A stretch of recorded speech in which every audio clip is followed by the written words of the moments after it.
Next gen நேயர்களுக்கு என்னோட அன்பான வணக்கங்கள்.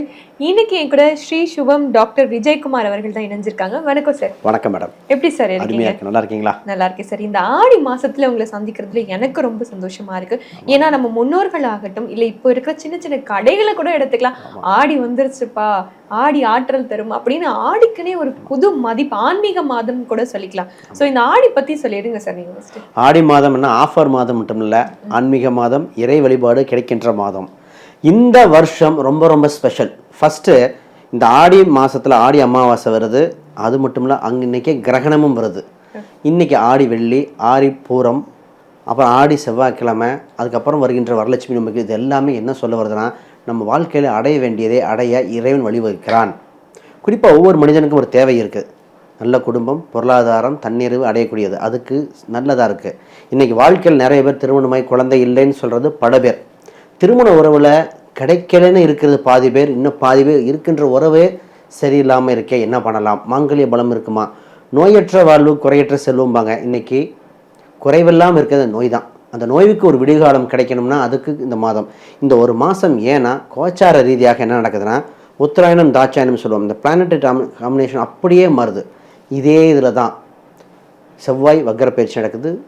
அது மட்டும் இல்லாமல் சனி பயிற்சி வேறு நடக்குது, வக்ர கதியில் வருது. புத பயிற்சி, இத்தனை கிரக பயிற்சியும் நடந்து இந்த மாதம் ரொம்ப ஸ்பெஷலாக இருக்குது. அப்போ எண்ணிய எண்ணங்கள் நிறைவேறுகின்ற மாதமாக இருப்பதால் ஒவ்வொருக்கும் பொருளாதார ரீதியாக, சொத்து ரீதியாக அடைய வேண்டிய அனைத்து விஷயத்துக்கும் ஒரு விடிவு காலம் வந்தாச்சு. அப்போ இதோட முக்கியமாக முன்னோர்களோட அருள் கிடைக்கும். தேவையற்ற சாபத்தையும் போக்கக்கூடியது. ஏன்னா முன்னோர்கள் வழிபாடுகள் பண்ணி நிறைவேற்றலாம். ஆக மொத்தம் இந்த ஒரு மாதம் நாம் மட்டும் சரியாக பயன்படுத்தி விட்டோம், வருகின்ற ஒரு சில வருடங்களே சிறப்பாக இருக்கும். அப்போ நிச்சயமாக நம்ம நேயர்களுக்கு பற்றி எக்ஸ்பிளைன் பண்ணிடுவோம். கண்டிப்பாக சார். சார், சினிமா எல்லாம் ஹீரோலாம் வில்லனை பார்த்து பேசுவாங்க, ஒரு கம்பீரமாக ஒரு டைலாக். அந்த மாதிரி நம்ம சிம்ம ராசினியர்களும் என்னோட நிழல் கூட அடிப்பணியாதுங்கிற அளவுக்கு ஒரு கெத்தான கேரக்டர் தான் இவங்க தான். ஸோ இவங்களுக்கு இந்த ஆடி மாதம் எப்படி சார் இருக்கு? நிச்சயமாக சிம்மம் என்றாலே தலை தோங்கும் ராசி, தலைமை தாங்குகிற ராசி. இந்த ராசி பார்த்திங்கன்னா, குடும்பத்துக்கு ஒரு சிம்மம் இருந்தால் குடும்பத்தை தாங்கிடும். இப்படி கெத்தாக வாழ்ந்தவங்க, அதாவது சூரியன் ஒளிக்கு சேத்துல இருந்தது சாமிங்கிற மாதிரி இந்த அஷ்டமச்சனியில் பாடாதபாடு பட்டாங்க. ஆனால் அஷ்டமச்சனி மாறுகிற காலகட்டம் வந்தாச்சு. ஏன்னா சனி வக்ரம் வருகிற காலம், அதாவது குரு பார்க்கறனால அஷ்டமத்து சனி இனி இல்லை இந்த மாதத்தில். குறிப்பாக உங்கள் ராசி அதிபதி குருவோட சேர்ந்து வலு பெறுகிறார். தவறவிட்ட அனைத்து வாய்ப்புகளும் பிடிக்கிற காலகட்டம். இந்த ராசி நிறைய ஏக்கங்க, இவ்வளோ திறமை இருக்குது, ஏன் நடக்கலை? நல்லது பண்ணுறோம், நமக்கு பாதிப்பு வருது, நம்ம உறவுகளே நம்ம புரிஞ்சுக்கலையேங்கிற வருத்தம் தான் இந்த ராசிக்கு. சார் ஆமாம் சார். ஆனால் என்னன்னா, சிம்மம் வந்து எப்போவுமே ஒரு ஃபேமிலி ஒரு இஷ்யூ வந்துட்டே இருக்கும். ஒரு அம்மாவாக இருக்கட்டும், அப்பாவாக இருக்கட்டும், இல்லை அவங்க மதர் சைட் ஃபேமிலி சைடில் பிரச்சனை ஏன் சார் இவங்களுக்கு வந்துட்டே?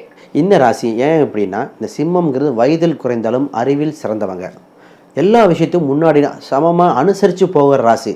இப்போ நாட்டாமையாக இருந்து 10 விஷயத்தை தெரிஞ்சு சமாளித்து போகிற மாதிரி எல்லா பஞ்சாயத்து பிரச்சனையும் இவங்ககிட்ட தான் கொண்டு வராங்க. ஆனால் ஸ்கில்ஃபுல் பர்சன்னால தான் இந்த ராசி அதையும் சந்திக்கிற மாதிரி இருக்குது.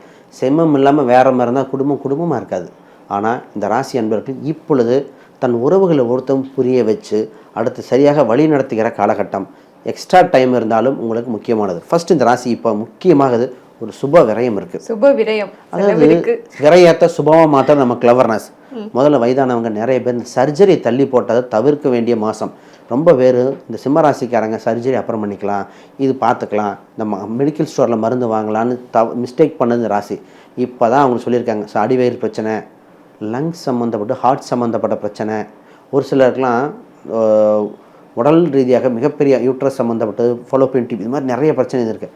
அது எல்லாம் சரி செய்யக்கூடிய காலகட்டம் வந்தாச்சு. போய் அது என்னென்னு பார்த்து க்யூர் ஆயிரும் இந்த டைம். ஏன்னா சிம்மம் வந்து கவனமாக இருக்க வேண்டிய மாதம். நிச்சயமாக கவனம் சொல்ல முடியாது, அவங்க தவற விட்ட உடல் ரீதியாக விஷயத்தெல்லாம் சரி செய்ய வேண்டிய மாதம் இந்த நாளில். ஏன்னா குரு சூரியன் ரெண்டுமே 6ஆம் வீட்டை பார்க்கும் பொழுது நல்ல மருத்துவர், உடலில் மருந்து ஒத்துக்கொள்ளும். நிறைய பேருக்கு மருந்து ஒத்துக்கொள்ளும்பாங்க. இது ஒரு சிலருக்கு இப்போ ரீசெண்டாக கேன்சரில் இந்த டயாலிசிஸ் கேன்சர் சம்மந்தப்பட்ட பிரச்சனையாக அவங்களுக்கு புது ட்ரீட்மெண்ட் எடுக்க ஹீமோதெரப்பி சொன்னது.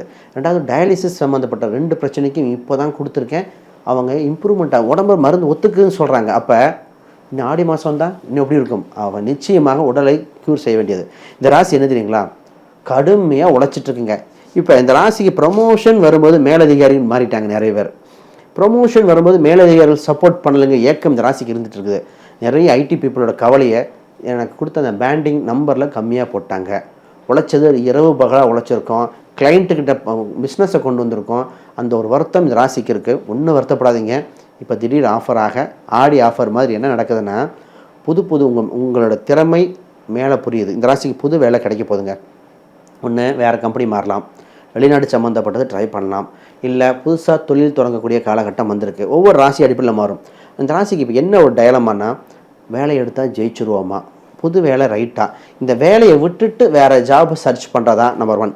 ஒரு நிறைய பெண்களுக்கு பார்த்திங்கன்னா இந்த கம்பேக் கொடுக்குறதுக்கு யோசிக்கிறாங்க. இந்த குழந்தை பிறந்த கல்யாணத்தில் கொஞ்சம் லேட்டாகிடுச்சு சார், இப்போ எனக்கு புது வேலை ட்ரை பண்ணால் கிடைக்குமா, வேலை கிடைச்சாமா, புதுசாக படிக்கணுமான்னு. ஆக இந்த ராசி தொழில் ரீதியாக வேலை ரீதியாக ஒரு கம்பேக் பிடிச்சிடலாம், நிச்சயமாக முடியும். இறைவன் அருள் கிடைக்கிற மாதம். ஏன் இந்த வார்த்தை சொல்கிறேன்னா, நிறைய பேர் இந்த கோயில் கும்பாபிஷேகம் சம்மந்தப்பட்டது, கோயிலில் அந்த சொல்லியிருப்பாங்க அது பண்ணுறேன் இது பண்ணுறேன், இந்த வேண்டுதலை நிறைவேற்ற வேண்டிய முக்கியமான மாதமே இந்த ராசிக்கு இதுதான். ஓகே சார், இப்போ நீங்கள் வேண்டுதல் மாதங்கள் இதெல்லாம் முடியாமல் இருக்கும், அதெல்லாம் செயல்படுத்துகிற மாதம்னு சொல்லிட்டீங்க. ஸோ எனக்கு ஒரு கொஸ்டின்னா, ஐவிஎஃப்லாம் சில பேர் வந்து டைம் பார்த்து ஸ்டார்ட் பண்ணணும் அப்படின்னு முடிவு பண்ணியிருப்பாங்க. ஸோ ஐவிஎஃப் ட்ரீட்மெண்ட் அந்த மாதிரி முக்கியமான ட்ரீட்மெண்ட் ஸ்டார்ட் பண்ணலாம்? ரொம்ப நல்ல கேள்வி. ஏன்னா 6ஆம் இடத்தில் குருபலன் வந்து 12ஆம் இடத்துல குருவோட தாக்கம் இருக்கும்போது உடலில் மருந்து ஒத்துக்கொள்ளும்னு சொன்னேன். இப்போ நிறைய ஐவிஎஃப்பில் ஃபெயிலியர் ஆனதுன்னா இன்ஃபெக்ஷன் மேலே இதாக இருக்குது, டிஎன்ஏ மேட்சிங்கில் நிறைய பேர்த்துக்கு இதாக இருக்குது. எனக்கு ஐவிஎஃப்பில் நம்ம ரொம்ப நிறைய பேர்த்துக்கு பார்த்தனால டிஎன்ஏ மேட்சிங் இன்ஃபெக்ஷனால் சரி இருக்குங்கிறாங்க. அந்த பிளாஸ்ட்டு அந்த ஸ்டேஜில் வைக்கிறோம். ஐவிஎஃப் சொல்கிற கேள்வி சார், நாங்கள் பிளாஸ்ட்டில் தான் வச்சோம், 2 கரு வச்சு 2மே நிற்கலை, ஃபால்ஸ் ப்ரெக்னன்சி ஆச்சு அப்படின்லாம் சொல்கிறது. அதுக்கெல்லாம் சரியாகிற மாதம். இந்த மாதத்தில் என்ன பண்ணணும் இவங்கன்னா, ஒரே ஒரு முறை குழந்தை வடிவத்தில் இருக்கிற ஒரு கோயில், ஒரு பெண் தெய்வமாக இருக்கலாம், ஏதோ ஒரு ஆண் தெய்வம், ஏதோ ஒரு குழந்தை வடிவத்தில் இருக்கிற கோயிலுக்கு சென்று வழிபாடு செஞ்சுட்டு தான் பண்ணணும். இண்டிவிஜுவல் ஹாரோஸ்கோப் தனியாக வேறு வரும் நிச்சயமாக. ஆனால் குழந்தை இல்லை என்ற நிலை மாதிரி குழந்தை உண்டுன்னு வரப்போகுது. நிறைய பேர் முதல் குழந்தையை பற்றி பேசிகிட்டு இருக்காங்க, 2வது குழந்தைக்கு பிளான் பண்ணுறதை இப்போ தான் பண்ணுவாங்க. இந்த மாதிரி நேரத்தில் 2வது குழந்தைக்கு பிளான் பண்ணக்கூடிய காலகட்டம் வந்திருக்கு. கண்டிப்பாக சார். இதுக்கு மேலேயும் நம்மளோட முன்னோர்கள் ஆசீர்வாதம் ரொம்ப முக்கியம். ஏன்னா அந்த ஆடி மாசமா இருக்கட்டும், ஆடி அமாவாசை காலத்தில் முன்னோர்களுக்கு எல்லாம் பண்ணுவாங்க. ஸோ அவங்களோட ஆசீர்வாதம் என்ன, இவங்களை என்ன சார் பண்ணாங்க? நிச்சயமாக இந்த அதில் ஆடி 18 அங்கேயே நமக்கு ஒரு நல்ல காலம் ஸ்டார்ட் ஆயிடுது. ஆகஸ்ட் 12ஆம் தேதி என்னென்னா ஆடி அமாவாசை மனதார முன்னோர்கள் வழிபட்டு தன்னோட தீய வினைகள் அனைத்தையும் விலக்கி அவங்க ஆசீர்வாதம் பெற்றலாம். அதுவே கிரகணமாகவும் வருது. அப்போ ஜாதகத்தில் சூரியன் ராகு, சூரியன் கேது, சந்திரன் ராகு இந்த மாதிரி கிரகணத்தை ஒட்டி இருக்கிற தோஷத்தையும் விளக்கக்கூடிய காலகட்டம். ஆக மொத்தம் கம்ப்ளீட்டாக டீடாக்சிஃபை பண்ணுற மாதிரி அப்படியே திருப்திப்படுத்துறது. இப்படி அந்தளவுக்கு கிரக ரீதியாக வலிமை பெற்றுவிட்டால் சிறப்பாக இருப்பாங்க. இந்த நேரத்தில் சொத்து சுகம் மட்டும் சொல்லி சுப விரயமாக சொன்னேன் இல்லையா, அது சொத்து சுகம் ஆல்ரெடி பிளான்ட்டாக தான் பார்த்துக்கங்க, அது அற்புதமாக அமையும். ஆனால் இந்த நேரத்தில் லாட்ரி சீட் பண்ணுறேன், ஷேர் மார்க்கெட் இன்வெஸ்ட் பண்ணுறேன், புதையல் எடுக்கிறேன், அந்த மாதிரி தவறானது போக வேண்டாம். உங்களுக்கு ஒரு சிலர் திடீர்னு வருவாங்க, 1க்கு 2 முறை மட்டும் வெரிஃபை பண்ணுங்கள், அது தவறாக இருக்க வாய்ப்பு உண்டு. டீட்டெயில் மட்டும். கண்டிப்பாக சார். நீங்களும் யாருக்கும் மஞ்சும் எதற்கும் மஞ்சும் அப்படி இருக்கிற சிம்மமாக இருந்தால் மறக்காமல் நம்ம சேனலை ஃபாலோ பண்ணிடுங்க, கமெண்ட் பண்ணிடுங்க. நானும் தெரிஞ்சிருக்கேன். நன்றி சார்.